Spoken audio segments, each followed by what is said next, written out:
Bonjour à tous, très heureux de vous retrouver pour découvrir ensemble la paracha Emor. Nous allons parler ensemble de la sainteté des Kohanim dans cette paracha. Les Kohanim, vous savez, l'élite du peuple d'Israël. En effet, ce sont eux que Akadosh Baruch Hu a choisi pour effectuer la avoda, le service du Beth Amikdash. Ils sont là pour offrir les korbanot, les sacrifices, les kétoret, les encens, dans la mesure où ils sont comparés à des serviteurs du roi. Ils servent Dieu. Nous aussi, nous servons Dieu de cette façon-là. Alors, ils ne peuvent se rendre impurs par le contact d'une personne qui ne serait plus vivante. Ils n'ont pas le droit de toucher une personne qui ne serait plus vivante, ni même de porter cette personne, ni même de rentrer dans une maison dans laquelle se trouverait quelqu'un qui ne serait plus en vie. Un Kohen qui avait enfreint l'une de ces interdictions ne pouvait plus servir dans le Beth Amikdash jusqu'à ce qu'il se purifie. Attention, ces interdictions ne s'appliquent qu'aux Kohanim hommes et non à leurs femmes ou bien à leurs filles. De nos jours, à notre époque, même si le Beth Amikdash a été détruit, il est interdit à un Kohen de se rendre impur par le contact d'une personne qui ne serait plus vivante. Et même de rentrer dans un Beth Akvarot, un Beth Achaim, un cimetière. Seul pour 7 proches particuliers, le Kohen peut se rendre impur. Sa femme, son père, sa maman, son fils, sa fille, son frère, sa sœur. La Torah sait que le Kohen sera peiné de la disparition d'un de ses proches. C'est pour ça qu'elle lui permet, et même lui ordonne de se rendre impur pour eux. Il y a dans la parashat Emor une autre notion. Nous allons parler du korban Omer Aseorim. La Torah nous enjoint dans cette paracha-là d'apporter 2 sacrifices particuliers afin de nous rappeler le merveilleux cadeau dont Akadosh Baruch Hu nous gratifie, celui de nous permettre de récolter du blé et de l'orge et ainsi de préparer du pain et toutes sortes de pâtisseries. Ces 2 corbanotes sont le korban Omer et le korban des 2 pains. Le korban Omer se compose d'orge et les 2 pains, lui, ce korban, se compose de blé. Alors voyons ensemble, qu'est-ce que le korban Omer ? Le korban Omer, il faut savoir qu'au printemps, juste avant la fête de Pessah, lorsque l'orge était mûre, elle était interdite à la consommation jusqu'à ce que le korban Omer ait été offert. Avant cela, lui, était appelé la récolte, nouvelle récolte. Et donc, interdite à la consommation, ce que l'on appelle le Hadash. Le 2e jour de Pessah, il fallait offrir le korban Omer et il était alors permis de consommer la récolte d'orge. Et voici comment se déroulait le korban Omer. Erev Pessah. Les délégués du Beth Din se rendaient dans le champ où l'on moissonnait l'orge. Ensemble, ils liaient les épis, alors qu'ils étaient encore rattachés au sol. Tout cela afin de faciliter leur coupe par la suite. Après le Yom Tov, Motzei Yom Tov, 3 Juifs se rendaient au champ, munis de 3 fossiles. Une foule nombreuse venait joyeusement assister à la coupe. Et là, on chantait, on dansait. Et puis, dès le coucher du soleil, les 3 hommes avaient coutume d'interroger ceux qui étaient présents. Et ils leur posaient la question « Dites-moi, mes chers amis, est-ce que le soleil est-il venu ?» Ce qui signifiait « Le soleil s'est-il couché ?» Et les gens répondaient « Oui, oui, le soleil s'est couché, le soleil s'est couché. » Puis les 3 Juifs posaient à nouveau la même question, une 2e, puis une 3e fois. Et les gens répondaient eux aussi à chaque fois « Oui, le soleil s'est couché. » Ensuite, les 3 moissonneurs leur posaient la question, à 3 reprises encore. Avec cette faucille, vous savez cette faucille-là, qui permet de couper l'orge, couper le blé.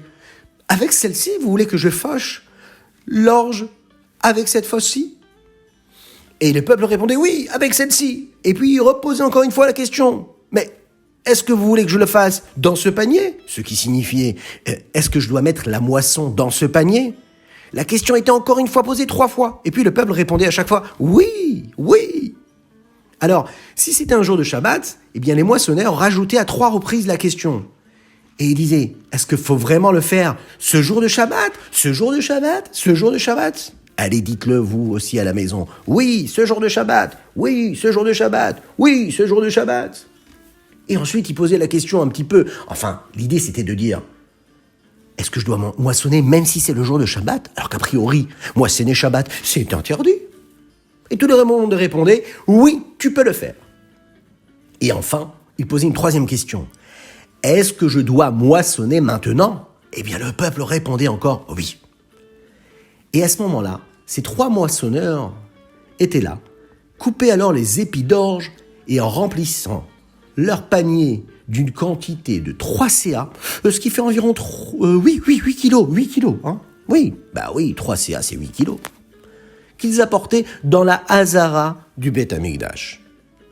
Les Kohanim, ensuite, étalaient l'orge sur le sol et avec le vent, eh bien, disparaissaient et ça se séparait. Vous savez, les écorces qu'il y a sur les grains, eh bien, s'envolaient avec le vent. Il les battait et les faisait rôtir au-dessus du feu. Puis, il les passait à la meule et tamisait 13 fois la farine, ainsi obtenue afin qu'elle soit absolument pure. Il prélevait alors 1/10 de la farine et le reste était racheté avec de l'argent, afin que chaque juif puisse en consommer une fois son prélèvement accompli. Le Kohen ensuite pétrissait le 10e de la farine prélevée précédemment dans un récipient avec de l'huile, préparant l'offrande de la manière prescrite pour une mincha, l'offrande de mincha.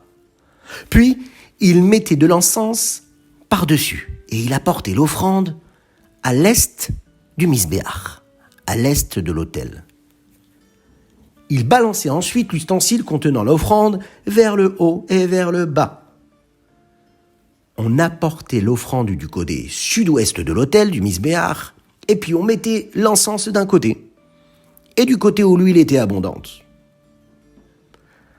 Écoutez la suite. Le Kohen prenait une poignée de pâte et il la mettait dans un ustensile de service, mettant l'encens par-dessus. Il mettait un petit peu de sel, et ensuite, il brûlait tout cela sur l'autel, sur le Misbéach. Le reste de l'offrande était-elle consommée? Ah oui, elle était consommée par les Kohanim. Jusqu'au lendemain, à Chatzot, il fallait respecter les horaires. Le Korban Omer devait être accompagné d'un agneau pur, âgé d'1 an. Il était offert en Korban Ola et de 2/10 de fleurs de farine.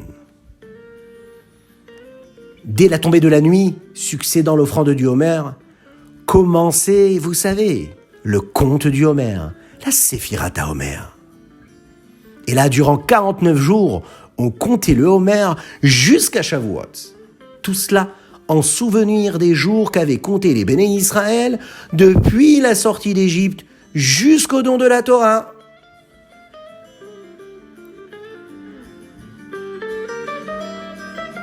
Voilà, nous avons vu ensemble ce que la Parashat Emor pouvait nous apprendre, de si beau, de si magnifique, en espérant retrouver très bientôt le Beth Amikdash, les Kohanim, pour pouvoir nous aussi apporter ces corbanotes. Mais en attendant, vous savez ce qu'il nous reste à faire une belle tefila, puisque la tefila, c'est ce qui nous permet de remplacer ces corbanotes, de penser à Dieu, de prier, de lui demander du bonheur. Et également, un grand Mazal Tov à notre chère Odélia, qui fête aujourd'hui ses 7 ans. Un très grand Mazal Tov de la part de ton papa et de ta maman, mais aussi de ton frère David et de ton autre sœur qui s'appelle Menoucha. Voilà les enfants, je vous souhaite des bonnes choses, que Dieu vous bénisse et qu'il vous protège. Et à très bientôt.